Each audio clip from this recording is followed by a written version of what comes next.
Radhe Radhe everyone. Welcome back to Codeplay, and today's video we are going to learn an interesting topic in Java, that is operators. And we will keep things simple and cover it step by step. Here's what we will go through. First we will understand what operators in Java are. Then we will look at the different types of operators with example. After that we will do a quick recap so everything stays fresh in your mind. And finally I will give you some practice questions as homework so you can try them yourself. So stay with me till the end because by then you will have a clear idea of how operators actually work in Java. So let's get started. First topic is operators in Java. Operators वो symbols होते हैं जो कि compiler को कोई operation perform करने के लिए बोलते हैं। Operation like addition, subtraction, comparison, even logical decisions जो होते हैं प्रोग्राम के अंदर वो हम करते हैं with the help of operators. Operands क्या होते हैं? ऑपरेंड्स वो वैल्यूज या वेरिएबल्स होती हैं जो कि जिस पर ऑपरेटर काम करते हैं। जैसे यहाँ पर आप देख रहे हो ए एंड बी, ये हैं हमारे ऑपरेंड्स। एंड ये जो सिंबल्स हैं plus, modulo, greater than, equal to, modulo को अभी हम कवर कर रहे होंगे नेक्स्ट वाली स्लाइड के अंदर। एंड अभी हम देखते हैं so plus, modulo, greater than, equal to, ये सारे क्या हैं? ये हमारे ऑपरेटर्स हैं एंड ए एंड बी हमारे ऑपरेंड्स हैं। ओके, अब हम बात करेंगे अपने नेक्स्ट टॉपिक की तरफ, that is types of operators. इसके अंदर हम अपने 5 टाइप्स ऑफ ऑपरेटर्स को देखेंगे। First is your arithmetic operator. हमारे 3 फॉर्म्स हैं, that is unary, binary and ternary. Ternary को हम इफ एल्स वाले लेक्चर के अंदर पूरा डिटेल में थोड़ा और अच्छे से बेटर वर्जन में समझ रहे होंगे, बट स्टिल हम यहाँ पर एक छोटी सी एक छोटी सी अंडरस्टैंडिंग देख लेंगे कि बेसिकली टर्नरी ऑपरेटर्स का सिंटैक्स ये कैसे यूज करते हैं वो देख लेंगे। Next is your relational operators, third logical operators, fourth assignment operators, and fifth bitwise operators. Arithmetic operators. Arithmetic operators हमारे basic math operators ही होते हैं that are used for mathematical calculations like addition, subtraction, multiplication, division and modulus. Modulus क्या करता है? Modulus हमें reminder लाके देता है। सपोज एक a मॉड्यूलो b लिख रहे हैं सपोज हम, एंड यहाँ पर a की वैल्यू हम 10 ले रहे हैं एंड b की वैल्यू सपोज हम 5 ले रहे हैं। They both are integers. Okay, जब हम a मॉड्यूलो b करेंगे, आई मीन 10 मॉड्यूलो 5 करेंगे, देन द वैल्यू जो कि रिटर्न करेगा दैट इज 0, बिकॉज जब हम 10 को 5 से डिवाइड कर रहे होंगे देन वो हमें रिमाइंडर लाके देगा दैट इज 0। तो मॉड्यूलो हमें रिमाइंडर लाके देता है एंड डिवीजन हमें क्वोशिएंट लाके देता है। ओके, आई होप आप समझ गए होंगे मॉडुलो और डिवीजन का रूल। देखो, अरिथमेटिक ऑपरेटर्स के अंदर मैंने बताई थी इसकी 3 फॉर्म्स है, that is unary, binary and ternary. Unary के अंदर जहां पर सिर्फ एक ऑपरेंड का यूज कर रहे हो, ठीक है। बाइनरी के अंदर हम 2 ऑपरेंड्स का यूज करते हैं एंड टर्नरी के अंदर हम 3 वेरिएबल्स या ऑपरेंड्स का यूज करते हैं। सो दैट्स वाई इसका नाम टर्नरी है, उसका नाम बाइनरी है। बाइनरी मतलब 2, यूनिरी मतलब 1 एंड टर्नरी मतलब 3। Unary operators. यूनिरी ऑपरेटर्स के अंदर देख लेते हैं पहला, that is unary plus. It just indicate a positive value. Example, int a is equals to +5। Unary plus का मतलब क्या है? स्टार्टिंग में आपने प्लस लगा दिया एंड जब आप a इज इक्वल्स टू +5 आपने लिखा तो वैल्यू जो है वो 5 ही रहेगी। जैसे मैथमेटिक्स में आपने देखा होगा किसी के आगे +5 लगाया देन वो वैल्यू 5 ही रहती है। नेक्स्ट है unary minus. It negates a value meaning it changes positive to negative. जैसे कि आप किसी नंबर के आगे नेगेटिव लगा देते हो तो वैल्यू कंप्लीटली रिवर्स हो जाती है, आई मीन पूरी नेगेटिव बन जाती है, तो वैल्यू जो है वो अब -10 बन जाएगी। ठीक है, ये बिल्कुल बेसिक मैथ्स थी जो कि आपको पता होगा। थर्ड आती है इंक्रीमेंट। ये है समझने वाली बात। It increases the value of a variable by 1। जब भी हम इंक्रीमेंट का मतलब ये वैल्यू को इंक्रीज करती है बाय 1। इसकी 2 फॉर्म्स होती है, that is pre increment and post increment. Pre increment का मतलब है कि पहले increment first then use the value. पहले इंक्रीमेंट करेगा एंड देन वैल्यू को यूज करेगा। एंड पोस्ट इंक्रीमेंट का मतलब क्या है? पहले वैल्यू को यूज करेगा एंड उसके बाद इंक्रीमेंट करेगा। पोस्ट मतलब बाद में एंड प्री मतलब पहले। एग्जाम्पल क्या है? Int x is equals to 5 लिया मैंने, पहले x की वैल्यू 5 थी, उसके बाद system dot out dot println किया, आई मीन प्रिंट करा दिया plus plus plus plus x का मतलब क्या है? हमने x की वैल्यू को प्री इंक्रीमेंट करा, मतलब सबसे पहले वो इंक्रीमेंट होगी एंड देन हम उसे यूज करेंगे। तो सबसे पहले जैसे ही x पहले इंक्रीज होगा, आई मीन 5 से 6 होगा, 5 + 1 हो जाएगा, आई मीन 6 बन जाएगा एंड देन वो वैल्यू जो है वो यूज हो जाएगी, मतलब कि 6 प्रिंट होगा। उसके बाद अब x की वैल्यू बन चुकी है 6। उसके बाद system dot out dot println करा हमने x प्लस प्लस, अब मतलब पोस्ट इंक्रीमेंट कराया हमने। अब पहले वैल्यू को यूज किया जाएगा। मतलब कि अब डायरेक्टली जो है 6 को प्रिंट कर दिया जाएगा, उसके बाद इंक्रीमेंट होगा। पहले 6 को यूज कर लिया गया एंड उसके बाद जो अब बाद में अगर आप x की वैल्यू को प्रिंट कराओगे तो वो 7 प्रिंट होगी। पहले इसने यूज कर लिया एंड देन वो इंक्रीमेंट होगी। तो ये होता है इंक्रीमेंट ऑपरेटर।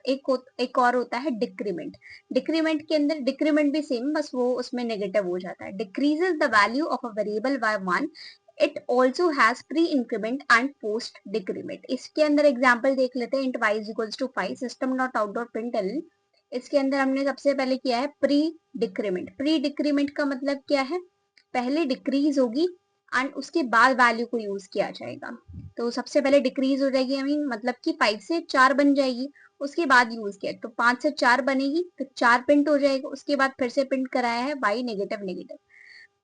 तो अब y की वैल्यू कितनी रही, 4 रही। तो उसके बाद जब प्रिंट कराएंगे तो पहले वैल्यू को यूज कर लिया जाएगा, पहले यूज हो गया एंड देन वो 3 बनेगी, बाद में वो डिक्रीज होगी, तो इसलिए यहाँ पर 4 प्रिंट हुआ है। आई होप आपको समझ आ गया होगा डिक्रीमेंट और इंक्रीमेंट। ठीक है, नेक्स्ट हम बात करते हैं लॉजिकल नॉट ऑपरेटर की। लॉजिकल नॉट ऑपरेटर, हाँ, ये क्या करता है, it inverts a boolean value. ये बूलियन वैल्यू को इन्वर्ट करता है। एग्जाम्पल जैसे कि boolean flag is equals to true. हमने एक वेरिएबल लिया है दैट इज फ्लैग और उसके अंदर हमने ट्रू स्टोर किया है। जब भी हम बूलियन डेटा टाइप को यूज करते हैं तो उसके अंदर या तो ट्रू स्टोर कराते हैं, फॉल्स स्टोर कराते हैं। के अंदर हमने ट्रू को स्टोर कराया, ठीक है, एंड उसके बाद जब हम प्रिंट कराएंगे नॉट ऑफ फ्लैग, तो ये इसको रिवर्स कर देगा, ट्रू को उल्टा बना देगा, उसको फॉल्स बना देगा। तो जब हम नॉट ऑफ फ्लैग को प्रिंट कराएंगे तो ये प्रिंट करेगा फॉल्स। ठीक है, तो ये होता है लॉजिकल नॉट ऑपरेटर। ठीक, तो आई होप आपको क्लियर हो गया यूनिरी ऑपरेटर्स। अब हम बात कर लेते हैं टर्नरी ऑपरेटर की। टर्नरी ऑपरेटर शॉर्ट हैंड होता है for if else. If else मतलब कि ये कंडीशन हो रही है, अगर ये कंडीशन फॉल्स हो जाती है तो ये कंडीशन हो जाए। एग्जाम्पल के साथ समझते हैं, if age is greater than 18 तो ही वो वोट कर पाएगा, अदरवाइज वो वोट नहीं कर पाएगा। तो दोनों में से एक ही चीज पॉसिबल है, दैट इज इफ एल्स। ठीक है, सो एग्जैक्टली टर्नरी ऑपरेटर क्या है? टर्नरी ऑपरेटर इफ एल्स को लिखने का शॉर्ट हैंड है। यहाँ पर एक एग्जाम्पल के साथ समझते हैं। String result is equals to, यहाँ पर हमने एक वेरिएबल लिया है रिजल्ट, ठीक है, और डेटा टाइप है हमारा स्ट्रिंग। ठीक, इसके अंदर रिजल्ट के अंदर अब हम देखेंगे कि स्टोर क्या होगा। हमने एक कंडीशन लगाई है, सबसे पहले हम एक कंडीशन लिखते हैं, a is greater then b। हमने यहाँ पर दो वेरिएबल्स लिए हैं a एंड b। अब हम यहाँ पे चेक कर रहे हैं कि a और b में से बड़ा कौन है। इफ ये वाली कंडीशन ट्रू होती है, a बड़ा होता है b से, देन हमने क्वेश्चन मार्क लगाया है। अगर ये वाली कंडीशन ट्रू है तो क्या प्रिंट होगा, a इज बिगर, ये प्रिंट हो जाएगा। उसके बाद हमने कोलन लगाया है एंड देन अगर ये कंडीशन फॉल्स होती है तो b इज बिगर प्रिंट होगा। तो मतलब इफ एल्स, मतलब ऐसे हम इफ एल्स की स्टेटमेंट को लिखते हैं कुछ। इफ हमने अपनी कंडीशन लिखी एंड उसके नीचे हम अपनी स्टेटमेंट लिखते हैं एंड उसके बाद एल्स लगा के उसके नीचे अपनी स्टेटमेंट लिखते हैं। तो उसी को ही करने का एक शॉर्ट हैंड है हमारा, टर्नरी ऑपरेटर की हेल्प से वो चीज छोटी हो जाती है एंड दैट्स इट। तो यहाँ पर जब हम प्रिंट करेंगे अपने रिजल्ट को तो देखते हैं प्रिंट क्या हुआ। सपोज हम a की वैल्यू 10 ले रहे हैं एंड b की वैल्यू 5 ले रहे हैं, तो इस केस में कंडीशन हो गई ट्रू, 10 इज ग्रेटर देन 5, तो प्रिंट होगा हमारा a इज बिगर। ठीक है, तो हमारी रिजल्ट प्रिंट हो जाएगी that is a is bigger. ठीक है, आई होप आपको समझ आ गया होगा टर्नरी ऑपरेटर। यहाँ पर ऑलरेडी मैंने बॉयलर प्लेट कोड लिख दिया है। ठीक है, तो सपोज मैं दो वेरिएबल्स लेती हूँ, a is equals to 10 and एक और ले लेती हूँ p इज इक्वल्स टू 9। ठीक है, सबसे पहले हम मॉडलों को कवर करते हैं। अगर मैं प्रिंट कराना चाहूँ system dot out dot print L N A modulo 3 semicolon. Semicolon को जब भी आप किसी जावा का कोड लिख रहे होगे देन आपको हर लाइन पे सेमीकोलन को रखना पड़ेगा, अदरवाइज वो आपको एरर देगा। सेमीकोलन कुछ नहीं, बस एक स्टेटमेंट को टर्मिनेट करने के लिए, मीन किसी भी स्टेटमेंट को एंड करने के लिए जो हम लगाते हैं, जैसे आप हिंदी में भी लिखते होगे, आप पूर्ण विराम लगाते हो इस तरह से डंडा टाइप, तो वही हमने यहाँ पर लगा दिया है। तो ये लिखना नेसेसरी है जावा के प्रोग्राम में, अदरवाइज आपको हमेशा एरर मिलेगा। ठीक है, तो यहाँ पर मैंने प्रिंट कराया है a मॉडुलो b। जब आप 10 को मतलब a की वैल्यू कुछ इस तरह से होगी, 10 मॉडुलो 9, कुछ वैल्यू की आपको रिमाइंडर रिटर्न करके दी। जो रिमाइंडर आएगा हमारा दैट इज 1। रिमाइंडर क्या आएगा, रिमाइंडर 1 आएगा जब हम 10 मॉड्यूलो 9 करेंगे, तो यही वैल्यू प्रिंट होके आएगी, ए मॉड्यूलो बी में, because they both are integer, तो इंटीजर में ही वैल्यू आएगी, फ्लोट में वैल्यू नहीं आएगी। ठीक है, तो एक बार रन करके देख लेते हैं कोड को। रन कोड एंड देखो वैल्यू 1 आई है, मतलब हमें रिमाइंडर मिला। तो मॉड्यूलो हमें क्या रिटर्न करके देता है, रिमाइंडर रिटर्न करके देता है। ठीक है, आई होप आप समझ गए होंगे। मैं आपको टर्नरी ऑपरेटर को थोड़ा और बेटर वे में समझा देती हूँ यहीं पे ही। ठीक है, टर्नरी सबसे पहले हम इफ एल्स देख लेते हैं। इफ एल्स क्या होता है, सपोज मैं एक एज वाले एग्जांपल ले लेती हूँ। इस तरह से हम लिखते हैं, सपोज इफ एक एज वेरिएबल बना लेते हैं। सबसे पहले एज इज इक्वल्स टू 10 करके कुछ। If age is greater than 18, if age is greater than 18 then उस केस में हमें प्रिंट करा दो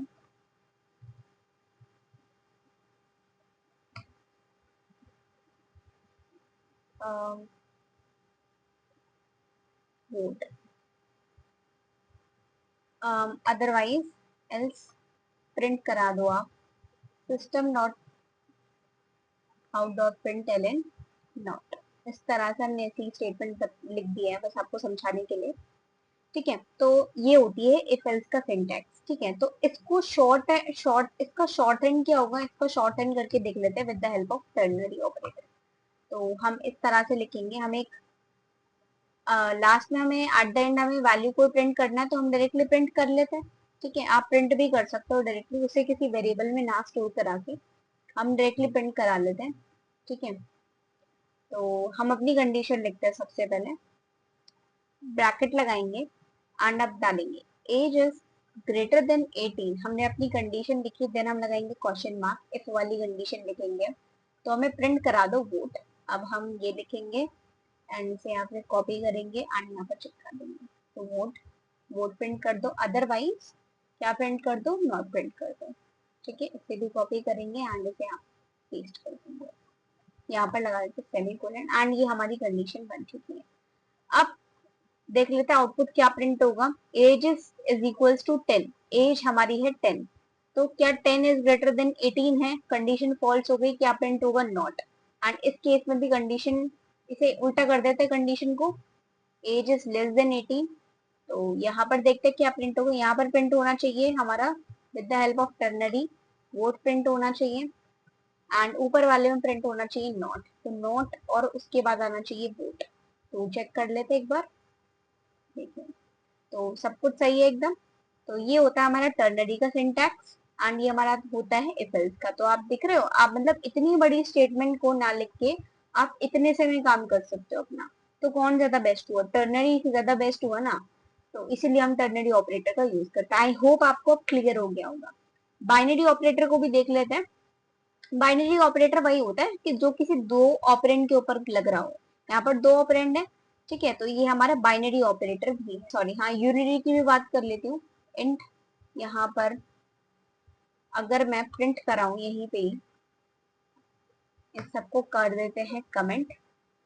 आप कंट्रोल एंड बैक स्लैश दबा के आप इसे सारे को कमेंट कर सकते हो एक साथ। ओके, यहाँ पर हमें एरर मिला है एंड देख लेते हैं एरर क्यों मिला है। अच्छा, हमने एक इसको भी कमेंट कर दिया है से, ओके। तो अब हम यहाँ पर अपना वो भी देख लेते हैं, इंक्रीमेंट और decrement, system dot out dot println करके देखते हैं ए प्लस प्लस।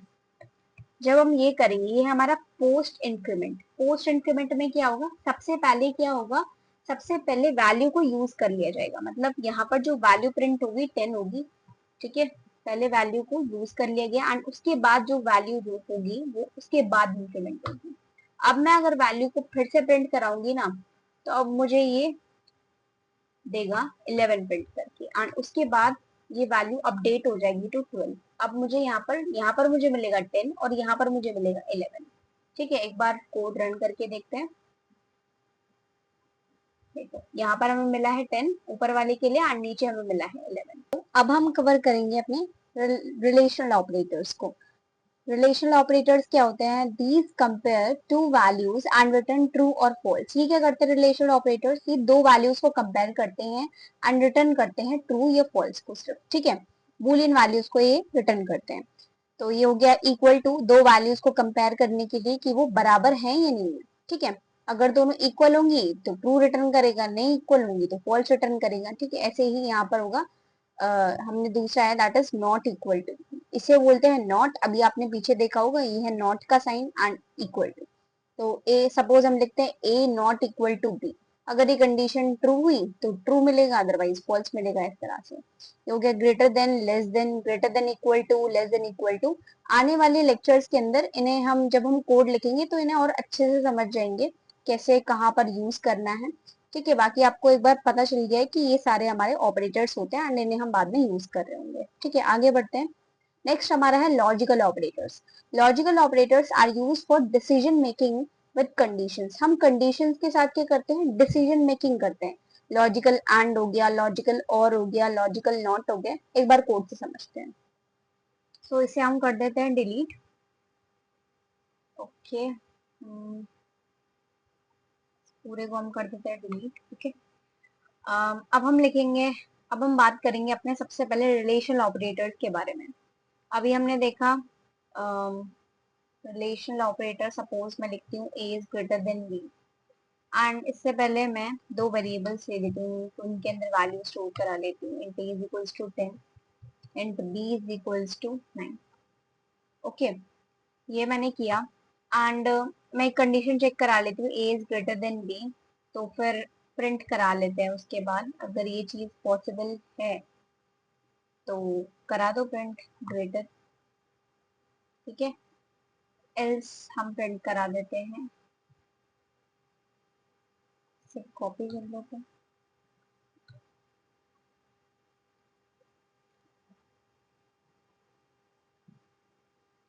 स्मॉल, इस तरह से एक स्टेटमेंट लिखिए। तो वही है, मतलब यहाँ पर आप इस तरह से आप रिलेशनल ऑपरेटर्स का यूज कर सकते हो कहीं पर भी, ठीक है। रिलेशनल ऑपरेटर्स तो इजी है, एक बार लॉजिकल को समझ लेते हैं, लॉजिकल ऑपरेटर्स को थोड़ा अच्छे से। लॉजिकल ऑपरेटर्स, ठीक। सबसे पहले हम बात करते हैं लॉजिकल एंड की। देखो, लॉजिकल एंड को हम दो कंडीशंस को चेक करने के लिए यूज करते हैं। मतलब लॉजिकल एंड बेसिकली क्या है? अगर दो कंडीशन ट्रू होती हैं, मैं इसे आपको अच्छे से समझाती हूँ कमेंट करके, आप समझो। मान लो दो कंडीशंस हैं, एक कंडीशन ट्रू हो जाती है एंड दूसरी कंडीशन फॉल्स हो जाती है, तो उस केस में लॉजिकल एंड की हेल्प से हमें क्या मिलेगा? हमें मिलेगा फॉल्स। एंड एक कंडीशन फॉल्स हो जाती है, दूसरी ट्रू हो जाती है, उस केस में हमें मिल रहा होगा फॉल्स। एंड अगर दोनों ट्रू होंगी देन ही हमें ट्रू मिलेगा, एंड दोनों फॉल्स रहती हैं देन उस केस में भी हमें मिलेगा फॉल्स। तो लॉजिकल एंड क्या करता है बेसिकली? जब दोनों कंडीशंस ट्रू होंगी तभी ट्रू देगा, अदरवाइज हर बार हमें फॉल्स देगा। अगर अगर एक भी कंडीशन फॉल्स हुई तो हमें रिजल्ट फॉल्स ही मिलेगा, ठीक है। तो बस यही वाली कंडीशन पे हमें ट्रू मिलेगा। ये है हमारा लॉजिकल एंड वाली चीज, ठीक है। तो ये है हमारा लॉजिकल एंड का। अब हम बात कर लेते हैं लॉजिकल और के बारे में।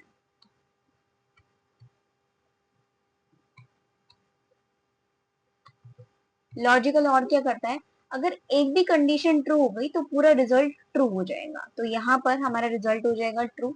एंड इस केस में भी एक भी कंडीशन अगर ट्रू हो गई तो हमारा रिजल्ट हो जाएगा ट्रू सेम। एंड यहाँ पर तो दोनों ही कंडीशन ट्रू है तो यहाँ पर ट्रू होगा ही, एंड यहाँ पर तो दोनों ही फॉल्स है तो ट्रू का तो कोई सेंस ही नहीं बनता, तो फॉल्स ही रहेगा। मतलब ये है कि अगर एक भी कंडीशन अगर ट्रू हो जाती है लॉजिकल और के केस में तो रिजल्ट हमारा ट्रू बन जाता है। तो यहाँ पर तीनों में हमें ट्रू मिलेगा और एक में फॉल्स मिलेगा।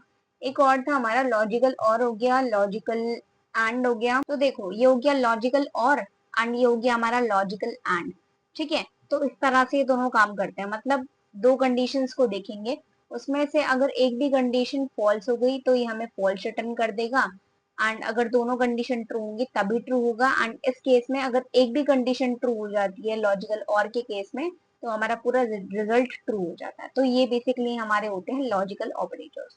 एंड इन्हें जहां पर हम अप्लाई करेंगे वो हम आगे अप्लाई कर रहे होंगे, अभी आप बेसिक समझो इनका, ठीक है। एक बार नोट डाउन कर लेना अपने अपने नोट्स के अंदर इन्हें, ठीक।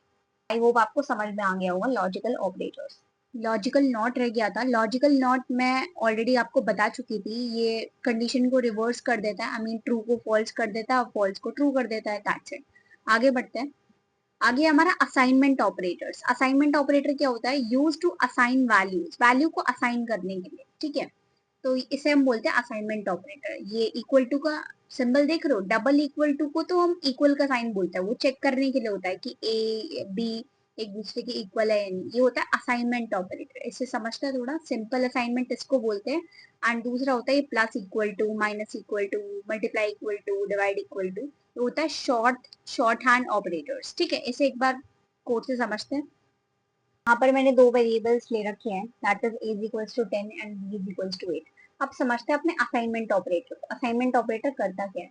असाइनमेंट ऑपरेटर की हेल्प से क्या हो रहा है, यहाँ पर a के अंदर हम 10 को असाइन कर पा रहे हैं, ऐसे ही b के अंदर हमने 8 को असाइन किया है, ठीक है। तो असाइनमेंट ऑपरेटर क्या करता है? यही असाइनमेंट ऑपरेटर का काम है। इसने क्या किया, इसने इस 10 वैल्यू को a के अंदर असाइन कर दिया एंड इस 8 को b के अंदर असाइन कर दिया, ठीक है। समझ आ गया? अब ये सब क्या है? ये है हमारे शॉर्टकट्स। मतलब जब भी हम इस तरह से लिख रहे हैं, सपोज मैं a को इंक्रीज करना चाहती हूँ बाई 20, तो मैं कैसे करूंगी? a is equals to a plus 20 लिख दूंगी इस तरह से, तो मेरी वैल्यू इंक्रीज होके 30 हो जाएगी। लेकिन मैं इसको ऐसे ना करके मुझे शॉर्टकट वे में लिखना है, तो मैं इसे ऐसे ना करके ऐसे ऐसे लिखूंगी, a is equals to a plus is equals to 20। This is the shortcut way, ठीक है। तो अब भी मेरा 30 ही प्रिंट होगा। चेक कर लेते हैं एक बार रन करके, रन कोड। अच्छा, प्रिंट ही नहीं करा है, प्रिंट स्टेटमेंट तो लिख लेते हैं। तो system dot out dot println करेंगे एंड ए को प्रिंट करा लेते हैं। रन कोड एंड देखो वैल्यू ए की कितनी आ रही है? 30 आ रही है, ठीक है। एंड इस तरह से मैं और करना चाहती हूँ, सपोज मैं मल्टीप्लाई करना चाहती हूँ ए के अंदर 20 को, तो A multiply is equals to 2, या 2 से मल्टीप्लाई कर देते हैं इसको। तो 30 को 2 से मल्टीप्लाई करेंगे तो क्या आएगा? 60 आएगा, और 60 ही आना चाहिए। इसे यहाँ पर भी प्रिंट करके देख लेते हैं, ठीक है। तो अब हमारा 60 प्रिंट होना चाहिए। तो मतलब बेसिकली क्या है, ये सब शॉर्टकट्स है जो मैंने बताया आपको। इसे आप इतना बड़ा ना लिख के a is equals to a into 2 ना लिख के आप इसे इस शॉर्टकट वे में लिख सकते हो। सो इसलिए हम यहाँ पर इन शॉर्टकट्स का यूज करते हैं एंड इसको हम बोलते हैं असाइनमेंट ऑपरेटर, ठीक है। आई होप आपको समझ आ गया होगा। अब हम बात कर लेते हैं बिटवाइज ऑपरेटर्स के बारे में।